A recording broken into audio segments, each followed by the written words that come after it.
We have Malibu 2013 customer concern ship shock on reverse and drive. It's like somebody bump you from the rear. You put on drive, and then we will check the diagnostic trouble code. We have 2720 pressure control solenoid valve 4 control circuit low voltage. Try to open the oil pan, and then we will check this pressure control valve number 4. Guys, now first thing we do, we need to remove this negative battery. Okay, and then we need tools, 10mm and 8mm and 7mm socket. We need to open this oil pan, this front cover, this one. You remove this connector of TCM, and then remove the bolts, 8mm. That's it. Now we remove the front cover, the oil pan.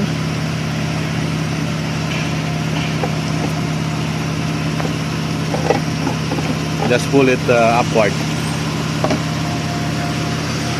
Okay. This is the TCM.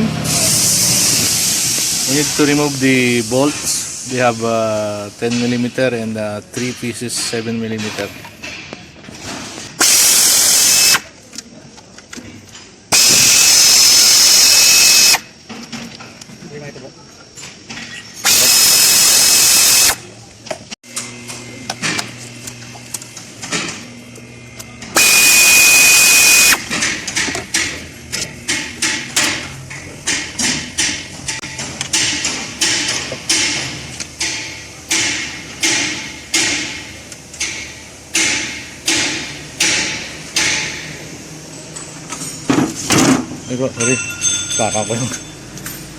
This is the TCM.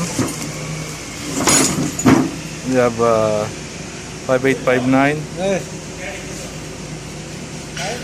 TCM solenoid together with the computer. 5859 2427 5859. This is the part number 2013. I will show you how to repair the transmission control module of Malibu 2013. We have DTC P2720 pressure control solenoid valve 4 control circuit low voltage. Okay, our pressure control solenoid valve 4 is right here. It's responsible for the shifting of 2 and 6. Now we will show you where is the location. It's right here. This is the PCS 4 pressure control solenoid number 4. Now we need to open this one to check the resistance of the solenoid. You need the 6-point Allen key, number 10.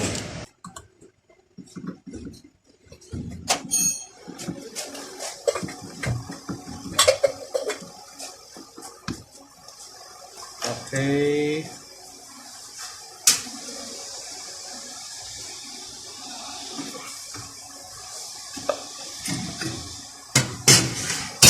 By the way, guys, this is the transmission fluid pressure switch.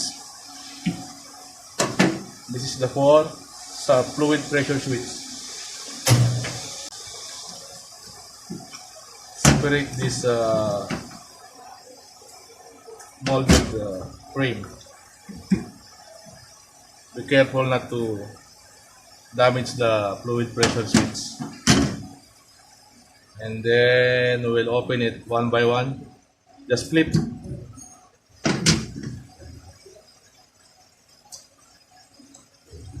remove this pressure control solenoid. We have only problem here. I will remove it first.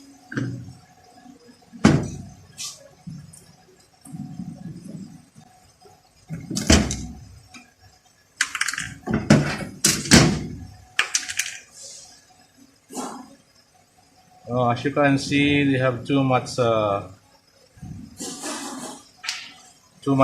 debris inside. But we need to check the resistance.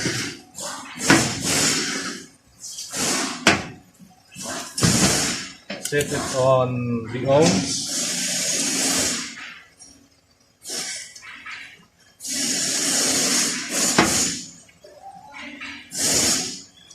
Remove the other pin.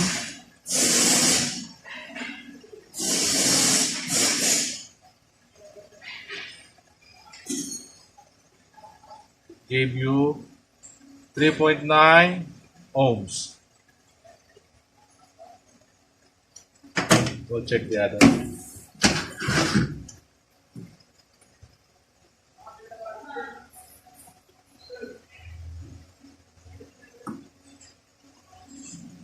Three point nine, 4.0.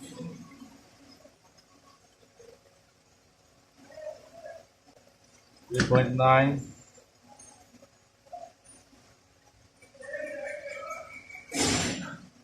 3.9. Guys,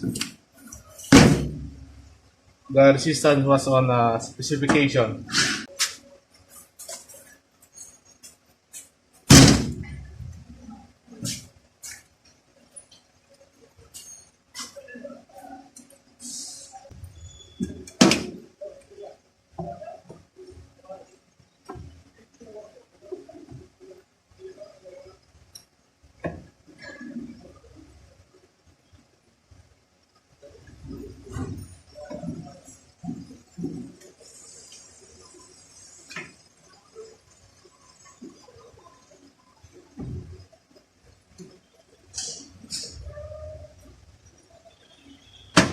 This is how we check to the 12 volts battery. It will make some tick-tock sound if it is in good shape. Now we check the tick-tock sound for the solenoid. There is no sound. We have a bad solenoid, guys.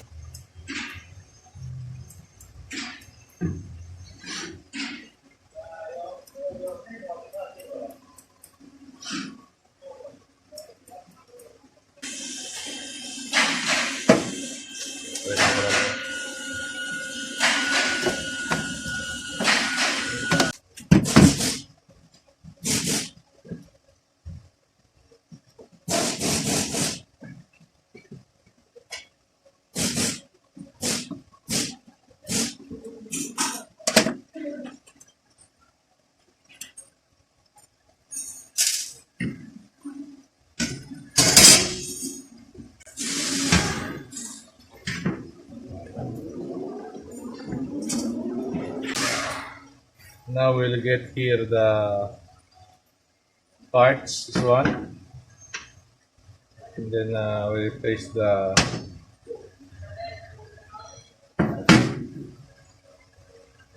we have you will push only here in back side, and the pin will comes out,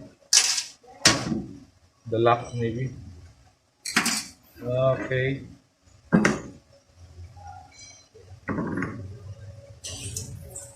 Now we'll check the distance.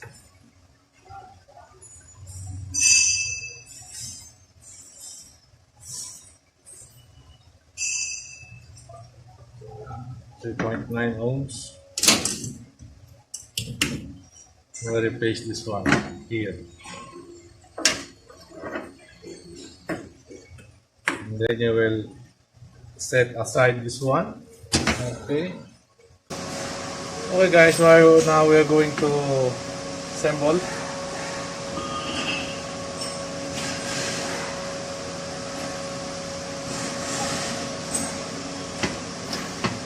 Be careful with this rubber for pressure switch. Make sure it return to this original position.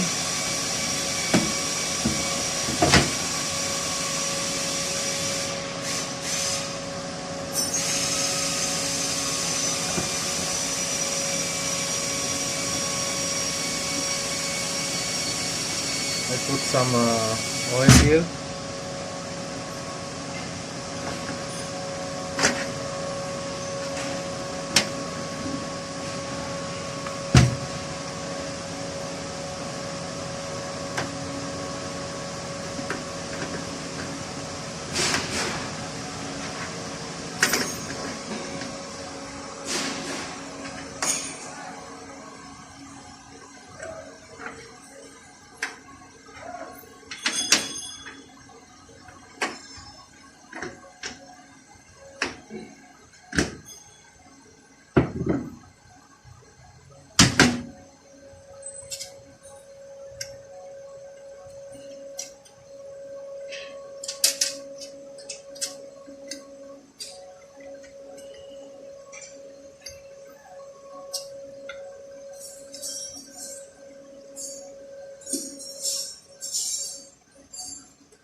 This one, it's easy to assemble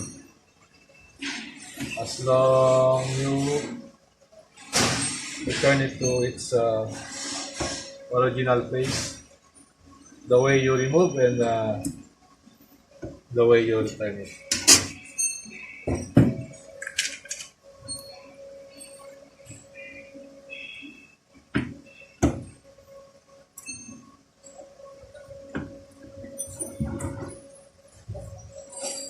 As you can see, this one was here. I'll put it first here. Some oil.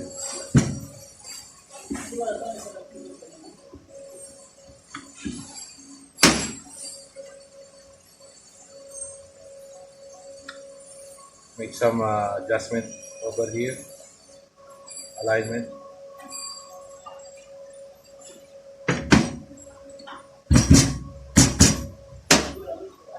Make sure it's seated properly. Check for this connection.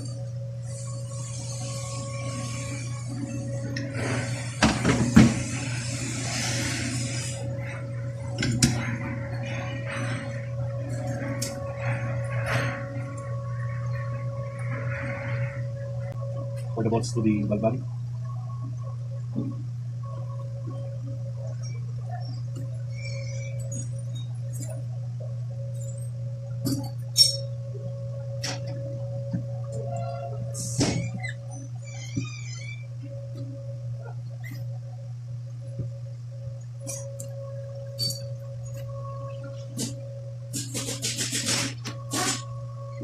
Okay, all set, guys. We need to install this one, and then we will check.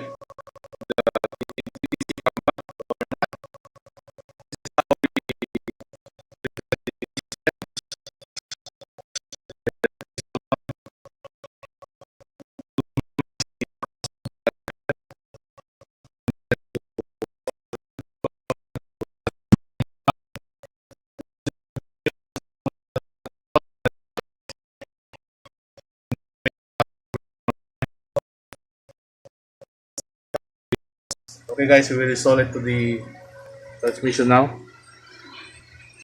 Okay, this is how we install the TCM. This is the input speed sensor. From from the bottom is the input speed sensor. This is input speed sensor. Okay, this is output speed sensor. This is the internal mode switch, transmission range. Make sure to return all the connector, guys. Okay, put one bolt here. It's a 10mm.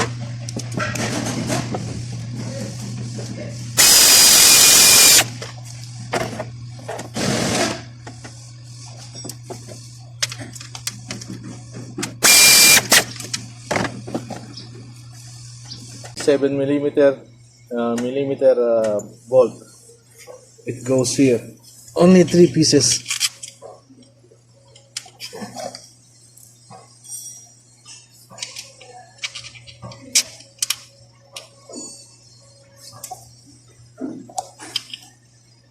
Turn all the bolts to 10mm.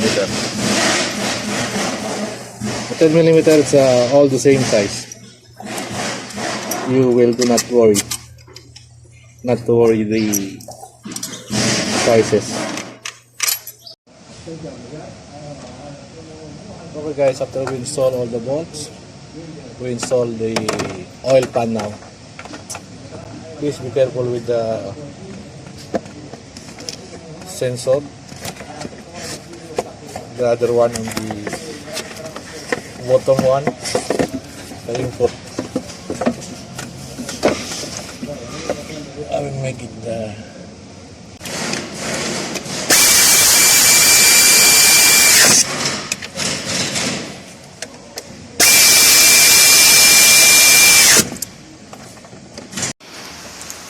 some of the bolt you can access it underneath.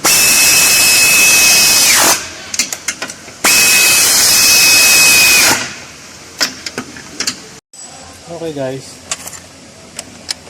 we're almost done.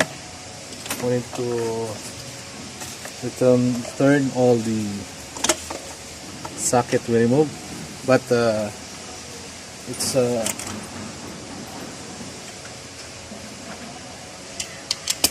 better to check the connector for some oil, and then some particles.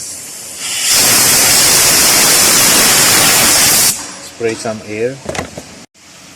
You see this breather, the cap. This is the transmission refill or add. You need to remove this one to add the transmission fluid. Okay, this is where the funnel goes.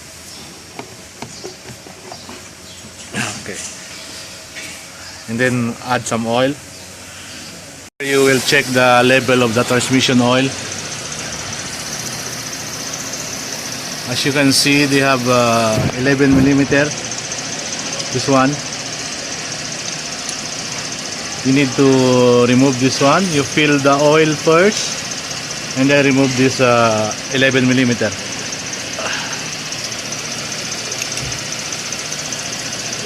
It's located on the left side of the transmission, beside the axle. As you can see, the oil is too much. We need to remove the excess oil. Just leave it like that, and make sure that the car was on parking and the engine is starting.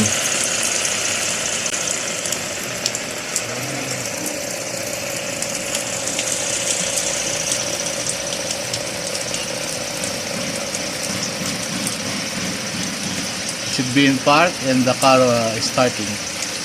Don't forget to start the car. This is where is the label. This is where you need to check the label. There's no dipstick. Okay, some models they have dipstick, but this model we don't have dipstick. Okay, if you see that the oil was already on label, we will close it, and that's it. That's the label. Okay. I already closed it. That's it. Okay guys, now we will make a road test. Drive, observe the road regulation. 1, 2,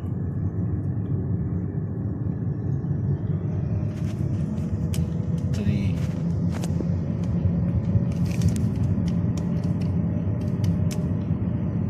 4. It is a 6-speed. You need to check all the shifting. If there is no hardship, jerking, or hunting.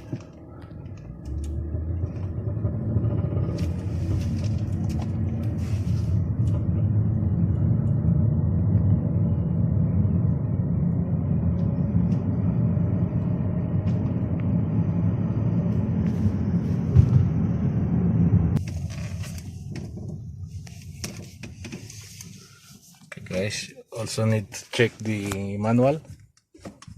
I put it on manual. When the upshift, press the plus for the upshift, like 1, 2, 3, 4, 5. If you downshift, press only the minus. As you can see now in our dashboard is M1, manual 1. Now we need to drive it. 2.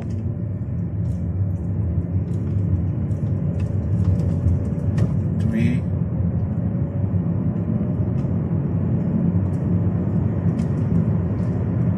4,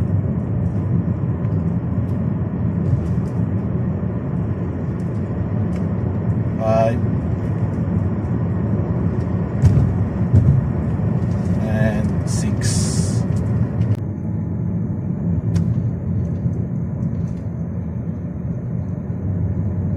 Okay, so far so good guys.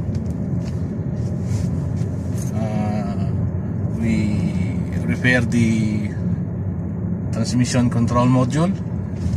We didn't expense, we didn't buy new parts. At the same time, the customer will not pay huge amount for the new TCM. It also helped to minimize the cost for programming. Okay guys, that's it. Hope that it will help you. Hope that you get some idea. Till my next video, please subscribe guys. Don't forget to hit the subscribe button and the bell, so that you will notify if I have a new video. Okay, thank you very much. Thank you very much guys. God bless us all.